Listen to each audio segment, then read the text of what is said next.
Hi everybody, Sherilyn here, and welcome back to the Meet the Artist interview. This is going to be a great way to introduce you to the many talents that are breathing life and bringing the story alive for Jael, A Western Tale. We're going to be starting up in our production again soon, so please stay tuned. Give us a like, a comment, and follow along because you are going to want to be a part of this journey. So today's Meet the Artist interview is with Eric Schumacher. Welcome, Eric. Thank you very much. Glad to be here. Now, Eric's character is shrouded in mystery, and there is intrigue and twist to his character along with Kim Wenicky. So I can't say too much about his character, but at the same time, there is a whole plethora of talent, story, and just things going on here that I want you to meet before we get started. So, Eric, I'd like to know, what got you started in acting? Well, actually, before we begin with that, I do want to say that I'm very excited that you managed to use the word plethora in a sentence because I love that word. So use that at home. It's safe. I'm sorry. So your question was what got me started in acting? What got you started in acting? Well, I've been acting really at least since I was 6 years old. My parents are both actors, and they, at a very early age, they introduced me to the art really through their own passion for it, and I asked them to teach me. And so I have been training and then performing for as long as I can remember, and have loved every minute that I've had an opportunity to perform as an actor. Thank you for sharing that, because it is just a testimony to why so many times you see a celebrity's child eventually enter into the industry in some form because they watch mom and dad do it. Sure, yeah. Okay, well, you got your character coming up, and I'm just curious, where do you find the inspiration for a character? Well, that really depends on the character. My process is as extensive as I have time for. You know, everyone has a different process, and I think it's important to acknowledge that no process is wrong as long as it works. For me, and the way that my mind works, the way that my soul integrates into a character, I do a lot of research on a character. I spend time living in their skin. I actually walk around on the street talking to people as that character. And the things that inspire me that inspire me to find a character are often, you know, completely different things. There's usually a sort of a watershed moment where I suddenly have that guy. And one example I'll give is I was working on a play, and I was playing a really dastardly evil guy, someone who was so very much unlike me, hopefully, that I was having a lot of trouble finding him. And I'd done all of my background work and all of my pre-work, and I'd really worked hard to find something to connect with so that I could open the floodgates into becoming that person. And I just was having a hell of a time doing it. And the director, who was a good friend of mine and a very, very good actor himself, suddenly got this weird look in his eye, and he told the assistant director, "Get me a toothpick." And so the assistant director got him a toothpick, and he said, "Put this in your mouth." This is Doug, his voice. "Put this in your mouth and never take it out." Okay. And so I put it in my mouth, and suddenly, there's this guy. All right, I know who this is. Yeah, and from that moment, all of the other work that I'd done all clicked into place, and I found who this person actually was. And it was that moment of biting on something all the time that helped me to connect with the pain in this character that led me to understand everything else that I'd been trying to understand about him.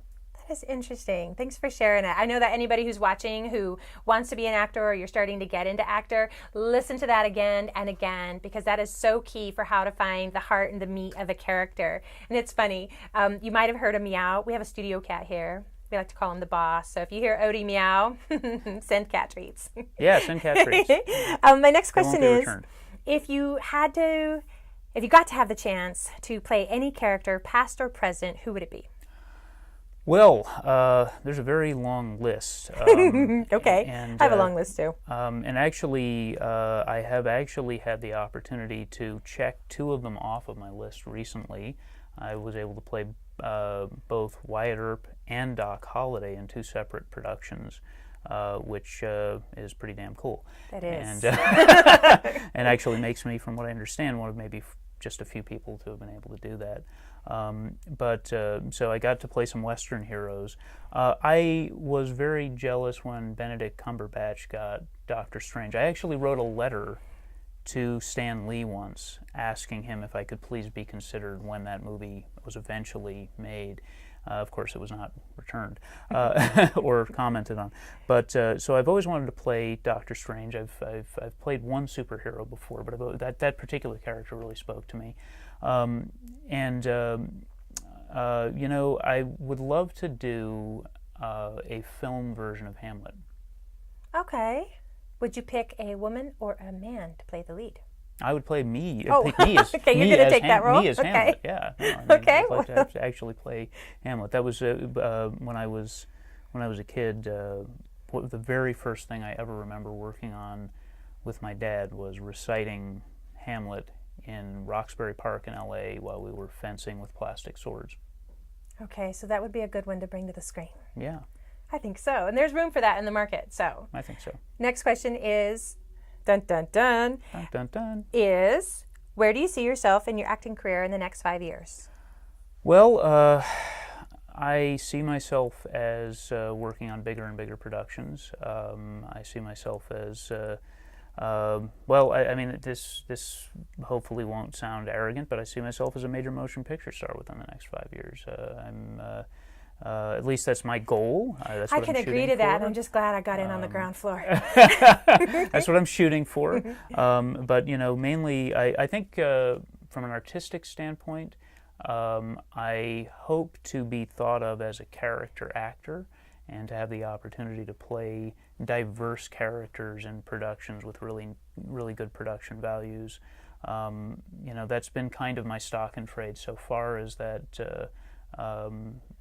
the ability and the passion for disappearing into a character. And so there's a gigantic laundry list of characters that I'd like to take a stab at that are very much unlike me. And I'd love to do that in large productions and mainly, have lots of people see the work. Yeah, I think that's important. It's when it comes to work that I've done before that was my own, that I wrote and produced and directed, you put all this heart and soul into making it, and then it has not yet, until Jael, reached the market that I would like to reach. Yeah. So I just have a bonus question for you. Bonus Are you up question. for it? A bonus question. What do I get for the bonus question? Cat treats. Cat treats. I get cat treats. That's exciting. I just know that so many of you who might be watching right now have a heart's desire just to be involved in media, in entertainment, whether you're an actor or a musician or just any part of the entertainment industry. Hey, Eric, do you have any words of wisdom for that person watching right now who is just like, how do I even get started? I don't know anybody. Wow, words of wisdom. Words of wisdom. Well, how about hard-won advice? Okay, hard-won advice it is. We'll take that. You decide too. whether it's wise.